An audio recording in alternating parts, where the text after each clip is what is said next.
Nous lisons cette semaine la paracha Yitro, qui comporte au chapitre 20 le texte des Aseret Adiberot, c'est-à-dire les 10 paroles.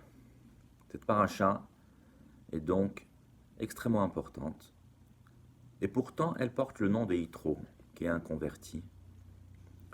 Et surtout, elle porte le nom de Yitro qui a été qualifié au début de la paracha de Kohen Midian. Comme il est dit, Vaishma Yitro, Kohen Midian, Hoten Moshe, etc. C'est-à-dire que Yitro a entendu. Et qui était Yitro? C'était le prêtre de Midian, le prêtre de la Avodah Zara, le prêtre de l'idolâtrie. Il était aussi le beau-père de Moshe. Alors, on peut accepter le qualificatif de beau-père de Moshe. C'est un honneur pour Yitro d'être qualifié comme étant le beau-père du plus grand des prophètes. Mais en quoi est-ce un éloge que d'être le prêtre de Midian, c'est-à-dire le prêtre de la Avodah Zara, au point d'être cité par la Torah en introduction à cette paracha qui est la paracha des 10 commandements? En quoi le fait d'être Kohen Midian serait une qualité de Yitro? Il est impossible que la Torah vienne simplement nous dire ici que Yitro a été par le passé le Kohen de Midian, qui n'était pas un hébreu, qu'il s'est converti, qu'il était avant cela le prêtre de Midian. On ne vient pas nous dire cela dans la mesure où déjà on le savait depuis la paracha Shemot. La réponse à cette question est la suivante. Nos sages expliquent que Yitro était doté d'une qualité exceptionnelle, cette qualité étant la recherche continuelle, la recherche incessante et soutenue de la vérité. Comme le rapporte Rashi, Yitro n'a délaissé aucun culte qu'il n'a pas expérimenté. Il a tout essayé, il a tout servi dans le seul but de découvrir la vérité, de découvrir le véritable culte. Sa recherche était de découvrir ce qui est la réalité, et c'est-à-dire le culte d'Hachem. Il n'a pas été un adepte comme la plupart des gens, comme la majorité des gens qui servent une religion de manière automatique, sans kavana, juste pour suivre le grand nombre ou par effet de mode. Non. Il a toujours fait les choses de manière totale, en se dévouant totalement, avec la plus grande sincérité, et tout cela dans le seul but de rechercher la vérité.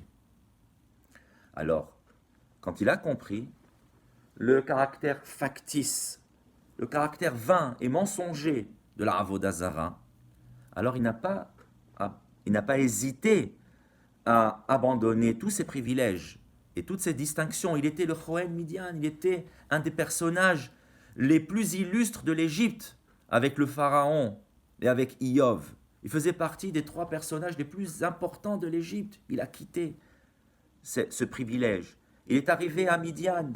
Il était, à un moment donné, le Kohen de Midian. Mais du jour au lendemain, alors qu'il avait le poste, dirons-nous, le plus élevé dans Midian, dans le pays de Midian, il a fait Teshuvah. Hirher b'teshuvah. Alors il a fait sortir ces objets de culte, de l'idolâtrie, il les a remis aux habitants de Midian, et ceux-là l'ont excommunié. Nidouhu, comme nous dit Rashi. Personne ne voulait plus l'assister, personne ne voulait plus l'aider.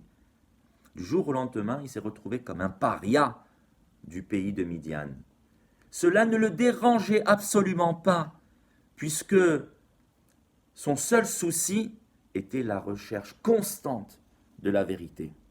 D'ailleurs, c'est la raison pour laquelle on peut se poser la question, comment se fait-il que lorsque Moshe Rabbeinu s'est enfui de l'Égypte, Hachem a fait en sorte que Moshe atterrisse chez un idolâtre, et pas n'importe lequel, le Kohen de Midian, le chef de l'idolâtrie de Midian? Non. C'est que, à ce moment-là, Yitro avait fait Teshuvah. Comme c'est rapporté, Ul Kohen Midian Sheva Banot. Vatavona, Vatidlena, etc. Le prêtre de Midian avait 7 filles, et c'est elle qui faisait paître le troupeau. Comment se fait-il? Il avait tous les habitants à sa disposition. C'est que, comme nous l'avons expliqué, comme l'a rapporté Rachi, il avait été excommunié. Personne ne l'assistait plus. Ce sont ses filles qui s'occupaient de son propre troupeau. C'était suite, justement, au rejet du mensonge de la Avodah Zarah, au rejet, au caractère vain, à la vanité, au caractère factice de la Avodah Zarah. Suite à cela, que Moshe est arrivé chez Yitro.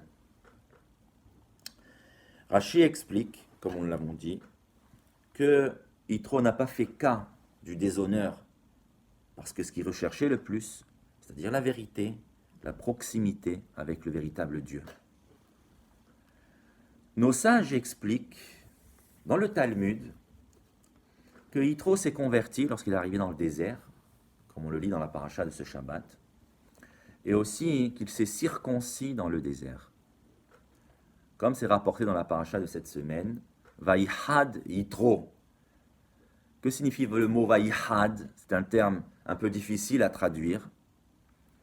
Alors nous dit Rashi que le mot Vaïhad peut être rapproché du mot had qui signifie aiguisé.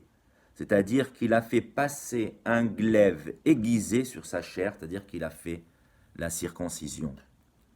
Mais on peut se poser la question, comment se fait-il que Yitro a fait la circoncision dans le désert alors que tous les béné Israël n'ont pas fait la circoncision puisqu'ils étaient dispensés de faire la Brit Mila, puisqu'il y avait une sakana, un danger à cause de ce vent cicatrisant qu'il n'y avait pas dans le désert, et que dans le cas où il y a un cas de force majeure, une sakana, un danger, ones rahamana patre, quand il y a un cas de force majeure, alors nous sommes dispensés de faire la mitzvah parce qu'on ne va pas mettre en danger notre propre vie. Comment se fait-il que Yitro, lui, s'est circoncis? De là on voit que Yitro voulait aller au bout des choses. Yitro était un jusqu'au-boutiste. Yitro était un véritable chercheur avec une volonté de la recherche de la vérité. En conclusion, le fait que la Torah nous cite qu'il a été Kohen Midian, ce n'est pas pour nous rappeler qu'il était Kohen Midian, mais pour, au contraire, mettre le doigt sur la qualité exceptionnelle de Yitro, qui fait que justement la paracha qui contient les Aseret à Diberot porte le nom du Yitro à cause de cette grâce ou à cause de cette grande qualité qui est mise en épingle au début de la paracha pour qualifier le caractère exceptionnel de ce converti qui est Yitro. Shabbat Shalom, chers amis.